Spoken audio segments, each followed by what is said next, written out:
مسلمان بھی دائرہ اسلام سے خارج ہو سکتا ہے. یہ ہے مجھے اور آپ کو سمجھنے والی بات. اب سوال یہ پیدا ہوتا ہے کہ مسلمان کیسے دائرہ اسلام سے خارج ہو جائے گا؟ ہاں یہ سمجھنا ضروری ہے.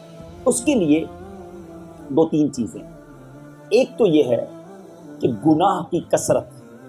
جو شخص کنٹینیو گناہ کرتا ہے نا، مسلسل اللہ کی نافرمانی کرتا ہے. روایتوں کا مضمون ہے جب بندہ ایک گناہ کرتا ہے اس کے دل پر ایک بلیک ڈاٹ لگا دیا جاتا ہے. اتنے گناہ کر لیتا ہے انسان کہ پورا دل ہی سیاہ ہو جاتا ہے. اب اس پر کوئی ہدایت کی بات اثر نہیں کرتی. ایسے کئی لوگ ہوتے ہیں جن سے آپ اللہ رسول کی بات کرو مذاق اڑانا شروع کر دیں گے، نماز کی بات کرو بات ہی نہیں سنیں گے، دل بالکل سیاہ ہو چکا ہوتا ہے. تو گناہ کی کثرت یہ ایک سبب ہے ایمان کے چھن جانے کا. سیکنڈ ریزن جو بڑا تیزی سے پھیل رہا ہے وہ ہے زبان کی بد احتیاطی. جس کے منہ میں جو آتا ہے، اللہ یہ کہتا ہے، اللہ یہ فرماتا ہے، قرآن میں یہ لکھا ہے. بھائی کہاں لکھا ہے تمہیں پتا ہے؟ کچھ بھی نہیں پتا. بس دوستوں میں بیٹھے اور قرآن و حدیث میں بحث شروع کر دینی ہے. ایک الف بے نہیں آتا اور اپنی طرف سے کبھی اللہ رسول کا نام لے کر باتیں کر رہے. سوچتے نہیں جو چیز قرآن میں نہیں اس کو قرآن میں شامل کرنے کا مطلب کیا ہوا؟ آپ پہ قرآن میں اضافہ کر رہے ہیں. آپ مفتی ہیں، آپ عالم ہیں، آپ مفسر ہیں، آپ ہیں کون؟ اپنی زبان کو قابو میں رکھے.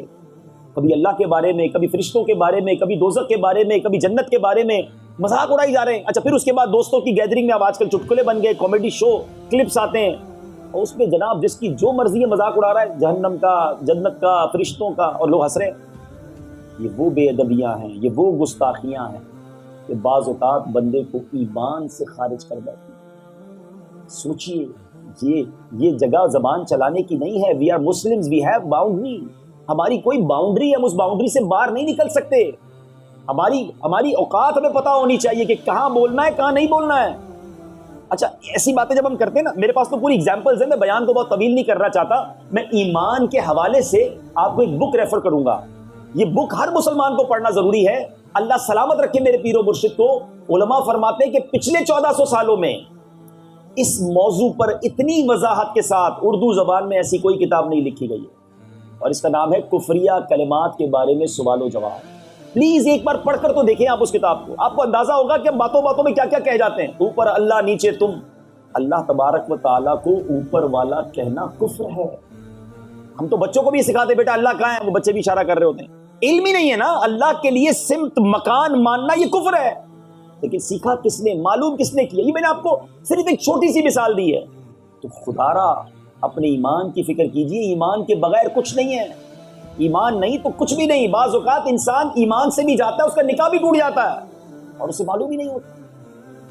اب مثال کے طور پہ، اچھا یہ تو اب گانوں کے اشعار، ایسے تو بہت سارے اشعار ہیں. میں صرف فار ایگزامپل بتا رہا ہوں. میں نے کتاب میں پڑھا تھا کوئی ایسا شعر ہے کہ پوجا کروں یا سجدہ کروں. اب اپنے محبوب کو کوئی یہ کہہ رہا ہے کہ تیری پوجا کروں یا سجدہ کروں، تو یعنی محبوب کو خدا مانا یا پوجا کرنے کے لیے اس کو معبود مانا، پھر تو کفر ہے. اور ایسے گانے لوگ گا رہے ہوتے ہیں، لڑکے لڑکیاں گنگنا رہے ہوتے ہیں، ایک دوسرے کو شیئر کر رہے ہوتے ہیں. اب بتائیے یہی تو وہ سازش ہے شیطان کی کہ کسی طرح لوگوں کا ایمان چھین لیا جائے، اور ہم اس کی سازش میں آ جاتے ہیں کیونکہ لا علمی ہے، علم سے دوری ہے. اچھا یہ تو ہو گئی یہ باتیں. اچھا اب انسان ایک کیفیت میں آتا ہے. کسی کے ساتھ کوئی واقعہ ہو جائے، اللہ معاف کرے کسی کے گھر میں جوان موت ہو گئی، ایکسیڈنٹ ہو گیا. یاد رکھیے مومن کا امتحان ہے نا. امام حسین کے سامنے 6 مہینے کے علی اصغر کو شہید کیا گیا تھا. زبان پر شکوہ آیا، کمپلین آئی، علی اکبر جوان شہید ہوئے، کمپلین آئی. ہر حال میں اللہ کا شکر تھا نا، رب کی رضا پر راضی تھے. ادھر میت ہو جائے تو کتنے کفریہ کلمات زبان پر آتے ہیں لوگوں کے. اللہ کو میرا ہی گھر نظر آیا تھا، میرا ہی جوان بیٹا ملا تھا، اللہ سنتا ہی نہیں ہے میری، استغفر اللہ. یہ سارے کفریہ کلمات ہیں. اللہ کو ظالم کہنا، اللہ کو نہ سننے والا سمجھنا.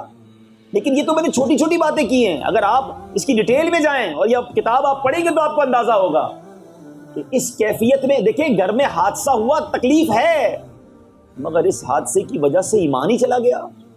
یہ تو بہت بڑی تکلیف ہو گئی نا، بہت بڑی مصیبت آ گئی. تو پلیز چاہے خوشی ہو چاہے غم، ہم خوشی میں بھی ایک باؤنڈری کے اندر رہیں. سیلیبریٹ کرنے کا اسلام میں منع نہیں ہے، ہم اپنی خوشیوں کو انجوائے کریں، کوئی منع نہیں ہے، مگر ایک باؤنڈری ہے نا. ہمارا حال تو ایسا ہے کہ خوشی میں بھی رب کو ناراض کرتے ہیں اور غم میں بھی رب کو ناراض کرتے ہیں. وہ سیلیبریشن کے نام پہ طوفان بدتمیزی ہوتا ہے. یعنی ہماری سیلیبریشن جب بھی خوشی کی بات آئے گی تو ساتھ ناچ گانا آئے گا، ہے ساتھ میوزک ضرور ہوگا، ساتھ بے پردگی ضرور ہوگی، ساتھ فائر ورک ضرور ہوگا، یعنی ہر وہ کام خوشی میں کرنا جس سے اللہ ناراض ہوتا ہے۔ ارے عقل تو یہ کہتی ہے کہ رب عطائیں بڑھاتا میں سجدے بڑھاتا، وہ مہربانی کرتا تو میں شکر کرتا، مگر ادھر حال یہ ہے کہ وہ عطائیں بڑھاتا ہے، بندہ خطائیں بڑھاتا۔ پھر ہم کہتے ہیں پتہ نہیں کیا نظر لگ گئی، پتہ نہیں گھر میں کیا ہو گیا، اتنا زبردست نیا گھر بنایا تھا، اتنی بڑی پارٹی کی تھی، گھر میں مزہ ہی نہیں آتا، پتہ نہیں جب سے گھر گیا ہوں بیمار رہتا ہوں۔ تم نے اس گھر میں داخل ہوتے وقت شکر کب کیا تھا؟ ہونا یہ چاہیے تھا کہ کروڑوں لوگ بے گھر ہیں، اللہ نے تجھے اتنا اچھا گھر دیا، تو شکر ادا کرتا، صدقے دیتا، سجدے کرتا کہ میرے مالک اتنا پرسکون گھر دیا ہے، اس گھر میں مجھے عافیت بھی دینا اور مجھے جنت میں بھی گھر دینا۔ اور اللہ کی شان دیکھو، جو شکر ادا کرتا ہے اس کے بارے میں رب فرماتا ہے لَإِن شَكَرْتُمْ لَأَزِيدَنَّكُمْ، تم میرا شکر ادا کرو میں تمہیں اور عطا کروں گا۔ جتنا شکر ادا کرو اور عطا کرتا ہے۔ ادھر پرابلم ہی یہی ہے، ادھر نعمت ملی، ادھر نافرمانی شروع۔ بندہ غریب ہوتا ہے تھوڑے گناہ ہوتے ہیں، جیسے جیسے اللہ مالدار بناتا جاتا ہے، نعمتیں دیتے جاتا ہے، اس کے گناہ بھی بڑھتے جاتے ہیں۔ یہ کیا بے وقوفی ہے؟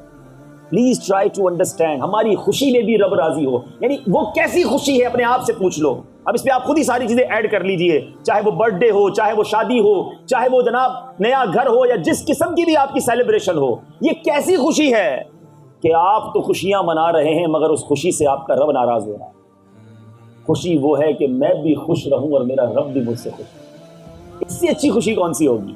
اور جب بھی زندگی میں تکلیف آئے نا، آزمائش آئے، اب مومن کا امتحان ہے۔ دیکھیں آزمائش کے بغیر کسی کی لائف نہیں گزرے گی، یہ پہلے سے پلان سمجھ لیجئے۔ زندگی کی گاڑی مسائل کے پہیوں پر ہی چلتی ہے، اور یہ قرآن نے پہلے ہی وعدہ کر دیا ہے۔ بسم اللہ الرحمن الرحیم وَلَنَبْلُوَنَّكُمْ بِشَيْءٍ مِّنَ الْخَوْفِ وَالْجُوعِ وَنَقْصٍ مِّنَ الْأَمْوَالِ وَالْأَنفُسِ وَالثَّمَرَاتِ، پوری لسٹ اللہ نے دے دی۔ ہم ان قریب تمہیں آزمائیں گے۔ وَلَنَبْلُوَنَّكُمْ بِشَيْءٍ، کن کن چیزوں سے؟ خوف سے، ڈر سے۔ کبھی ٹینشن ہوتا ہے نا، دشمن کا خوف، ڈاکو کا خوف، دہشت گردوں، کبھی نہ کبھی زندگی میں آپ خوف کی کیفیت سے گزریں گے، ہیں؟ خوف سے، جو سے، پھر نقص من الاموال، تمہارے مالوں میں کمی ہوگی، کوئی آپ کی آئٹم خراب ہو جائے گی، کوئی ڈسٹرب ہو جائے گا، کاروبار ڈاؤن ہو جائے گا۔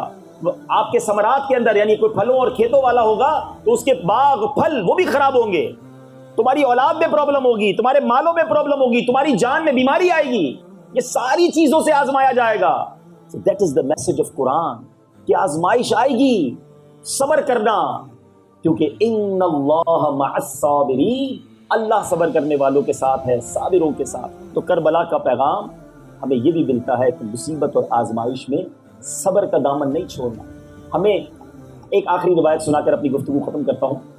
حدیث پاک کا مضمون ہے کہ اللہ تبارک و تعالیٰ نے کسی بندے کا کوئی سٹیٹس، کوئی مقام رکھا ہوتا ہے کہ یہ بندہ وہاں تک پہنچ جائے، مگر روزے رکھ کے، عبادت کر کے، ریاضتیں کر کے نہیں پہنچ پا رہا ہوتا ہے، عمل نہیں ہوتا، تو پھر اللہ تبارک و تعالیٰ اس بندے پر کوئی آزمائش بھیجتا ہے، بیماری بھیج دی، لاس ہو گیا کاروبار میں، یا واٹ ایور پرابلم آئی، تاکہ یہ بندہ صبر کر لے اور اللہ اسے اس گریڈ تک، اس مرتبے تک پہنچا دے۔ یعنی یہ آزمائش آپ کے اور میرے مرتبے بڑھانے آئی تھی، مگر ہائے اس بد نصیب کا واویلا کرنا، بے صبری کرنا، کمپلینس کرنا کہ مرتبے تو نہ بڑھے، بے صبری کر کے وہ ثواب بھی ضائع کر دیا۔ تو اپنی زندگی میں ہمیشہ یہ ذہن بنا ہے کہ اگر آزمائش آئی ہے تو میں نے صبر کرنا ہے، خوشی ملی ہے، نعمت ملی ہے تو میں نے شکر کرنا ہے۔ میں نے اللہ کی نافرمانی نہ آزمائش میں کرنی ہے، نہ خوشی میں کرنی ہے۔ یاد رکھیے، میں نے بھی جو ایمان کی حفاظت کی بات کی تھی نا، احادیث کا مضمون ہے کہ دوست کے دین پر ہوتا ہے۔ پہلے میں اور آپ یہ دیکھیں کہ ہمارے دوست کون ہیں۔ اگر دوست ایمان والے ہیں، دوست واقعی سچے مسلمان ہیں، تو پھر تو ان کی آپ کو ریفلیکشن ملے گی۔ لیکن آج بہت سارے لوگوں نے دوست وہ بنائے ہوئے ہیں کہ جو ہمیں دین سے ہی دور کر دیتے ہیں، جو ہمیں گناہوں کی طرف لے جاتے ہیں۔ ہم نماز پڑھے تو مذاق اڑاتے ہیں، مولوی ہو گیا، تجھے کیا ہو گیا بھائی، بس ٹھیک ہے جمعے کو پڑھ لیتا ہے کافی ہے۔ ایسا دوست بنا کر آپ کیسے نیک بن سکتے ہیں؟ انوائرمنٹ چینج کریں، گیدرنگ چینج کریں۔ شرابی کے ساتھ رہ کر آپ نمازی نہیں بن سکتے۔ یاد رکھیے گا، آپ کو نیک بندہ چاہیے گا جس کی صحبت میں رہ کر آپ نیک بنیں۔ اچھوں کی صحبت اپنائیے، پلیز ٹرائی ٹو انڈرسٹینڈ۔ بہت تھوڑی زندگی ہے، کتنے لوگ چلے گئے دنیا سے، چھوٹی چھوٹی بات پہ ہم سنتے ہیں کہ اتنے لوگوں کا انتقال ہو گیا، ہم سمجھتے دوسرے مر رہے ہیں، میں بھی مر سکتا ہوں جناب۔ کل کوئی یہ بات کر رہا ہوگا یار ہمارے ساتھ ہی تھا فلاں بندہ, ہم ساتھ کھانا کھایا تھا, اور رات وہ قبر میں چلا گیا. ایسا ہی ہمارے ساتھ ہوگا, کبھی بھی اچانک چلے جائیں گے. تیاری کر لو جانے کی, کبھی بھی بلاوا آ سکتا ہے. جب کبھی بھی بلاوا آ سکتا ہو نا, تو تیاری کر کے رکھنی چاہیے.